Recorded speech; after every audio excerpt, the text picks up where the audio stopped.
ఒక చిన్నపాటి స్కామ్ ఒకటి మనకి బయటికి రావడం జరిగింది.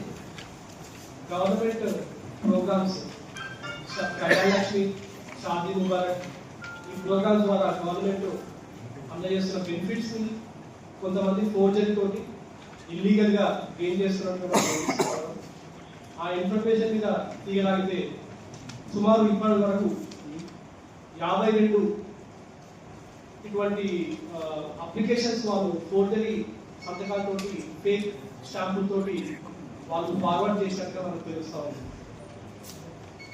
ఈ ప్రాసెస్ లో ఇందులో 36 అప్లికేషన్స్ ఆల్రెడీ అమౌంట్ శాంక్షన్ కూడా అయిపోయి వాళ్ళకి వచ్చింది. మిగతా 18 అప్లికేషన్ ఇంకా పెండింగ్ లో ఉంది. దీనికి సంబంధించి జిల్లా కలెక్టర్ గారికి దీని మీద ఒక నివేదిక కూడా మేము పంపిస్తాం. సో మిగతా ఫండ్స్ ఏవైతే ప్రాసెస్ ఉన్నాయో వాటిని ఇమీడియట్గా స్టాప్ చేసేసి ఏవైతే ఆల్రెడీ 36 శాంక్షన్ అయినాయో వాళ్ళ ఎలిజిబిలిటీ ఒకసారి రీచెక్ చేసుకొని అందులో ఎలిజిబిలిటీ లేని వాళ్ళది క్యాన్సిల్ చేసుకుంటూ రీచెక్ చేయాల్సిందిగా ఒక లెటర్ కూడా వాళ్ళ పంపడం జరిగింది.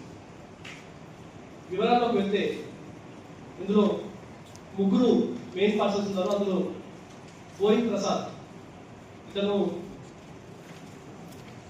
ఈ సిగ్నేచర్స్ అంతా కూడా ఫోర్జరీ చేయడం, ఫోర్జరీ డాక్యుమెంటేషన్ చేయడం, ముఖ్యంగా మెడికల్ ఆఫీసర్స్ అతను సిగ్నేచర్స్ ఫోర్జ్ చేయడం, దాంతోపాటు వాళ్ళ స్టాంపులు కూడా ఫేక్ స్టాంపులు అన్ని కూడా రెడీ చేసుకొని ఇద్దరు ఆపరేటర్లు పెట్టుకున్నాడు. వీళ్ళకు మన కామారెడ్డిలో జిరాక్స్ సెంటర్ ఉంది. తొడైగుల రాజా నరేందర్, తొడైగుల రాజలింగం ఇద్దరు కూడా తండ్రి కొడుకు. ఇద్దరు కూడా ప్యాచప్ అయ్యి ఆ బెనిఫిషియరీ దగ్గర డబ్బులు తీసుకుంటూ వాళ్ళ డాక్యుమెంట్స్ మొత్తం ఫోర్జరీ సంతకాలతోటి ఫోర్జరీ స్టాంప్స్ తోటి కూడా గవర్నమెంట్ కి ఫార్వర్డ్ చేయడం జరిగింది. సర్ప్రైజింగ్లీ అన్ని కూడా ఈ 52 అప్లికేషన్స్ కూడా బిగ్నూర్ మండలానికి సంబంధించినవి. వీళ్ళు ఫోర్జ్ చేసిన అంతగా కూడా ఇప్పుడు సిట్టింగ్ ఆర్ఎంఓవి ఒక రిటైర్డ్ ఆర్ఎంఓ సిగ్నేచర్స్ కూడా వీళ్ళు ఫోర్జ్ చేసినట్టుగా మనకు తెలుస్తూ ఉంది. అదే కాకుండా న్యాచురోపతి మెడికల్ ఆఫీసర్స్ కూడా సిగ్నేచర్స్ కూడా వీళ్ళు ఫోర్జ్ చేసేసి డాక్యుమెంట్స్ ఫార్వర్డ్ చేసి మనకు తెలుస్తూ ఉంది.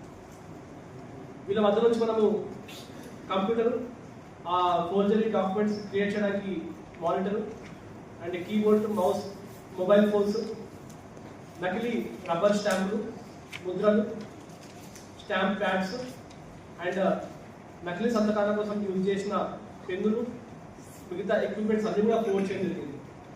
ఎవరైతే ఈ మెయిన్ బోయింగ్ ప్రసాద్ ఉన్నాడో ఇతడు ఒక డిసెబిలిటీ ఐడి కార్డు సర్టిఫికేట్ కూడా ఫోర్జ్ చేసుకొని దాని ద్వారా ఒక ఆర్టీసీలో కన్సెషన్ బస్ పాస్ కూడా తీసుకోవడం జరిగింది.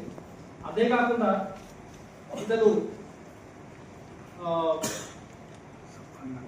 మీడియా పేరుతోటి ఎంతవరకు అతనికి మేము వెరిఫై చేయాల్సి ఉంది. మేము ఒకసారి అక్రిడిటేషన్ ఇచ్చిన వాళ్ళకి కూడా రాస్తాము. కే న్యూస్ అని చెప్పి ఒకటి, ఇంకోటి 1 more న్యూస్ పేరుతోటి ప్రజాశంకరావు అని చెప్పేసి ఒకటి. అది నిజంగా అతనికి ఆధునిక కాలంలో మేము వెరిఫై చేయాల్సి ఉంది.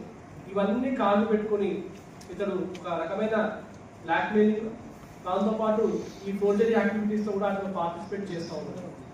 సో ఇది ఇన్ఫర్మేషన్ రావడంతో ఇమీడియట్గా మన టౌన్ ఎస్హెచ్ఓ గారు అండ్ డిఎస్పీ గారు ఆధ్వర్యంలో స్పెషల్ టీమ్స్ ఫామ్ చేసుకొని వీళ్ళందరూ కూడా ఈ సెన్సిటివ్ ఇష్యూని చాలా స్విఫ్ట్గా రెస్పాండ్ అయ్యి దాన్ని మొత్తం అంతా కూడా ఎంటైర్ నెట్వర్క్ కూడా బయటకు తీయడం జరిగింది. సో మిగతా మండలాల్లో కూడా ఏమైనా చేశారు లేదా అనేది ఇంకా ఎప్పుడు వెరిఫై మనకు ఇప్పుడు దొరికిన 52 అప్లికేషన్స్ అన్ని కూడా బిగ్నూర్ మండలానికి సంబంధించినవి. దీనికి కూడా దీనికి సంబంధించి ఎంటైర్ ఒక రిపోర్ట్ కూడా గవర్నమెంట్ కూడా పంపడం జరుగుతుంది. అండ్ ఆల్సో ఒకటి రిపోర్ట్ డిస్ట్రిక్ట్ కలెక్టర్ కూడా పెట్టడం జరుగుతుంది. ఇది అందులో భాగం కాదు, ఇది అందులో భాగం కాదు. అందరూ